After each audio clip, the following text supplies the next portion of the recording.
for me to put a number on that. I mean, things change. But, you know, I think what we said is our impact and our plan on staying here is significant. I mean, I've grown up in this area. I grew up in Washington County, and my job relies on us continuing to lease land here and develop. Later, one more question. Yeah. How many people would you estimate would be employed in county? Because I used to work at the Hampton Inn on Route 40, and I witnessed shutdown trucks staying there weeks and months on end with workers that are being transported to and from the facilities. I mean, Fayette County is one of our core business areas. We employ people in the Smithfield office. We have probably 100, some still there now.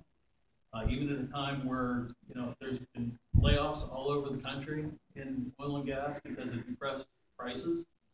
So we are committed to be here. We probably have indirectly, you know, hundreds of jobs for contractors, etc. So not only do you see the Chevron trucks, and they still are employed in staying at the Holiday Inns, following up with all the restaurants. Some of them, I mean, it's not all transient work either. There's plenty of jobs for us people here that have grown up in this area that have been hired by Chevron. So, I mean, I think the effect is, you know, is very large. I'd say somewhere in the neighborhood of 1,000. The number that I got from Dave Spiegelmeyer, who is the director of the Marcellus Shale Coalition, is that there are roughly 1,200, and I'll just round it off, 1,200 jobs directly, indirectly associated with the industry, not counting industry positions, i.e. Chevron, Williams, whomever else. Just to say regarding company history in the county, so a lot of the benefits that have been put forward are purely economical, but no one has really mentioned environmental or public health concerns. Chevron in particular has a history of degradation of environments, discharging industrial waste into waterways, improper sanitation for wells, failure to completely restore well sites within 9 months of project completion, failure to stabilize sites until it's completely restored, and failure to restore, transport, and properly dispose of residual waste within county projects already in process. That is, if I may ask a question, that's documented by. Okay, I'm asking that. I don't know who that is. I don't know. Nonprofit that tracking projects across the country, violation numbers, violation Those are what your questions? this was stated regarding Within Fayette County. Well, I want to ask a question about that, because you're kind of talking like this is a matter of fact, that this is the history within Fayette County. You have documentation of to back that up. If you do, I appreciate seeing it. Were there DEP citations issued? And were there DEP citations? EPA citations? I mean, but you're making a matter of fact statement. He's researched. I believe so. I'm curious if there were DEP and EPA violations that would substantiate the frac track, you called it. Oh, please, I'd like to see. Yeah, I'm not aware, again. I never heard of frac track.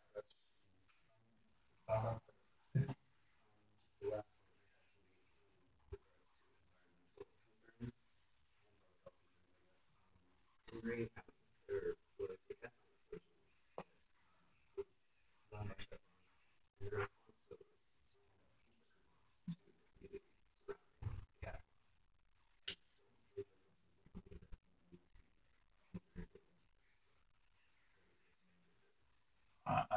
Was that the only response to it? Was there no other response to that accident? The man who was injured was paid out some $5 million.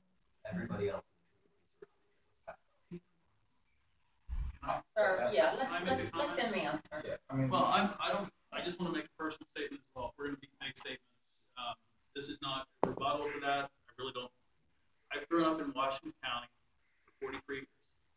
I love the outdoors. I golf, I fish, I hunt. I spend 2 to 3 weeks a year at Heritage Reservation with my kid for Cub Scout camp, who's 9, wants to be a Eagle Scout already. We practice all the different green things you can do. We spend time at Ohio Pow.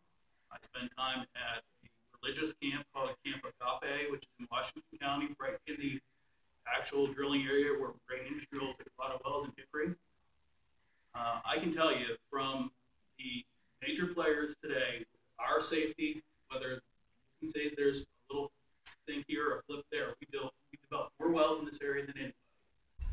That I would let someone drill a well, including Chevron, Rice, Range in my backyard because I know what we do and how hard we work to keep things safe. I'm not saying that there's not an accident once in a while, there's not a mishap, but I would let them drill it in my backyard today. Well, I can tell you, I know from the county's perspective that they do work with our 911 and our hazmat to provide training in the event of a problem, if a problem would occur. I know that Guy, Napa, and Roy are very involved with that training program. But again, I don't know about the Greene County, Washington. Sir, I know what you're referring to. That was all in the news. I remember reading that. But to your point, I would say that if the lease agreement is entered into with the county, that Chevron will take every step required and necessary to make certain that not only they live up to the terms of this agreement, but also that they are conducting the business that would be in a safe manner and within the realm of the DEP and the EPA regulations. Correct? You would not obviously go out. So you would do that within those realms. Yes, there are sometimes if there are mishaps and accidents and anything that may have occurred, the company has learned from that, like other companies, and has enhanced that. So is that what you're putting? That's, I mean, I would not, that's the stance of the Chevron that you would be making certain that. You absolutely. If anyone here has to go, go ahead and leave. If anyone has to go because of the time period. You have Chevron insurances, you also have my personal. As long as I'm still here and I'm working for Chevron, this is my area to do my personal insurance as well. I really believe in what we do here. We love it here. My job relies on us staying here, so I will watch it and do everything I can. And regardless of our lease agreement, the county does not oversee those actions, your activities, be it lateral or over. There is the enforcement agencies that they will have to comply with, and you may have to get some permits through the county, obviously. So There's still road bonding. There's other things. Once we determine where it's at, all those things, we follow all those rules and regulations. Oh, and speaking of road bonding, you're the truck weight limit and all, you would be working with NDOT and township in this question, correct? We have a bonding team, as this obviously is far out, so as those permits become available, if we apply for permits, our bonding team works with the Department of Highways, PennDOT, bonded routes. We have transportation plans specifically for the site, for each specific site. We work with, we also Compass Township roads as well, so we have agreements with them. So basically, we also work with the school districts. If we have an activity that's construction or frac, we get out there in front 2-3 weeks before that comes, and we let those folks know, hey, there are issues, and then we work with them. So, we're getting better. It's not a perfect system, but part of my job is to make myself accessible to supervisors and public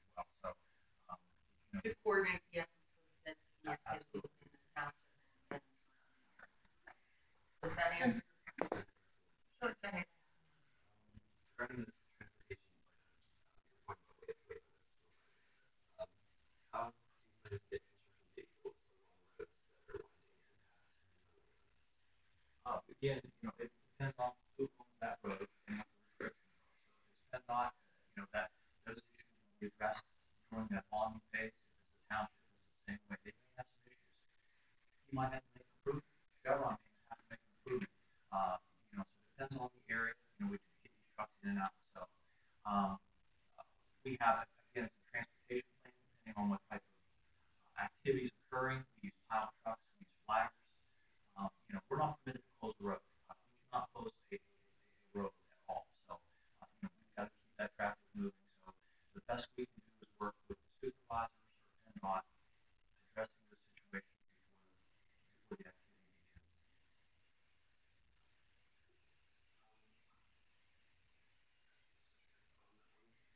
Take your time. That's what the purpose of this meeting is.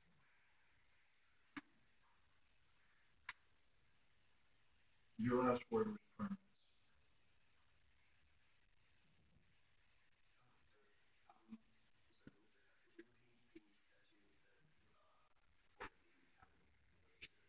Sure. 72 Pardon Statute, Section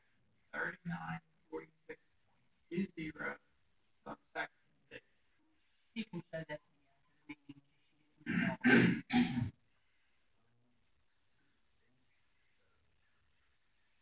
In addition, let me point out that in addition to what the Chevron gentleman have already stated, Chevron has always been a partner in helping communities with various projects. In fact, this last year, Chevron has provided us, provided the county with $50,000 in grant money to help improve our parks in the county parks. So I think they're very much committed in the community, and they're working hard to not only help communities improve, but help keep the environment safe. The parks, the county parks. You did get. Oh, I know what that wasn't for. That was because you were doing work on Dunlap Creek. The Dunlap Creek Park. For the restrooms. Right. We're working with Art and the group here, commissioners, golf carts. They're trying to get funding from, I believe it's the Department of Recs and the state. Right. So if they get some funding, we agree to match 50,000. So each restroom, I believe, is around $41,000 a piece. You only need 4 for your 2 different parks. So that's kind of. And was that a spinoff because of the work that Chevron did at that park? And we had to do some communications. This is just something we identified earlier this year, talking with Art. What you need, what you guys have. That's right. We did receive a letter from you that said you identified the parks in question and how much you would make. That's correct. And then we also want to volunteer. Right. And the reason why we need I don't know those if did we is receive the because monies yet from you? No, we haven't received, Jonathan or John, we haven't received the monies yet from them, but they did send a letter to the county asking if there was any way that they could help and where we thought that the money could be used. And we need to get back to you with that. Thank you. Anything else? Thank you. And you did, Mary Beth? We just asked Ben or Don. You have to address I'm just curious. I'm figuring what you've been to the park. Look at it. Mary Beth, it would be nice if you addressed the commissioners. Well, then my back would be to them. Well, again, this is public Well, comment. I think you looked at them. Yeah, I mean, you turn guys don't around. care if you get looked at. I'll just turn my back on Al. This is Mary Beth, ask the Okay, my question to question us. is, you were at the park. Now, you're going to get the adjacent land somewhere to do your drilling, put all the equipment. What roads do you plan on accessing from Route 21 or the Smithville Mason Town? Smithville Mason Town is real curvy, and that's where the 10-ton limit is. And it's a very dangerous road. You almost hit head It's on. actually like, it's not Smithfield Mason, but it's Leckburn. Is it?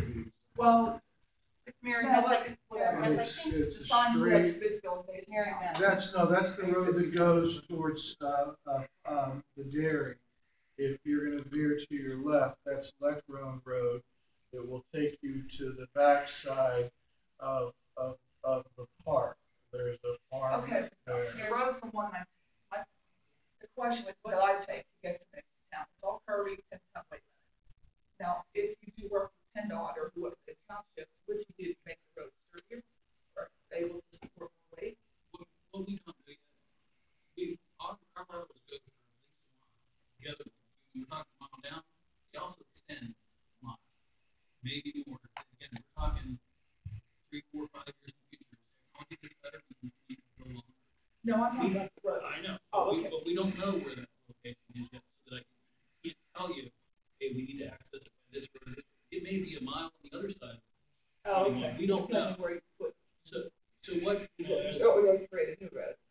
and we may, and that's the thing, as Brian was saying, that we've developed a few areas that, we've actually developed roads that are so nice, that we've been told, geez, you need to put speed bumps on them, because your roads are way better than was ever here before. Now we have people using it as a side road, and we'll put speed bumps on. We've done that. And Mary Beth, what they do is pointed out, they have to comply with PennDOT and township specifications, weight limits, and certainly you're not going to take a road that is dangerous.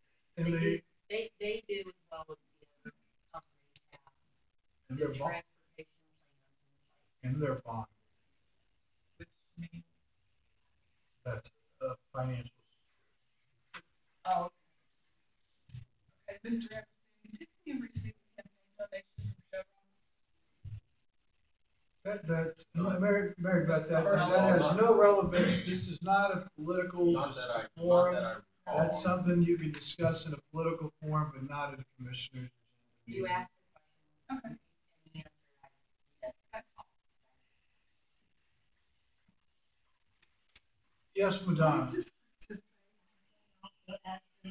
I want to thank Chevron because they do hire a lot of our veterans in Fayette County, and I do appreciate that. I have sent numerous young men and I live out there. And I also know that the trucks, the water trucks, they use State Route 166 right in Smithfield, they're up and down that road all the time. So I think I do appreciate it. Thank you for hiring our veterans. Is there additional public comments? Without seeing any motion to adjourn? Move. Motion, probably moved second. All those in favor? Aye.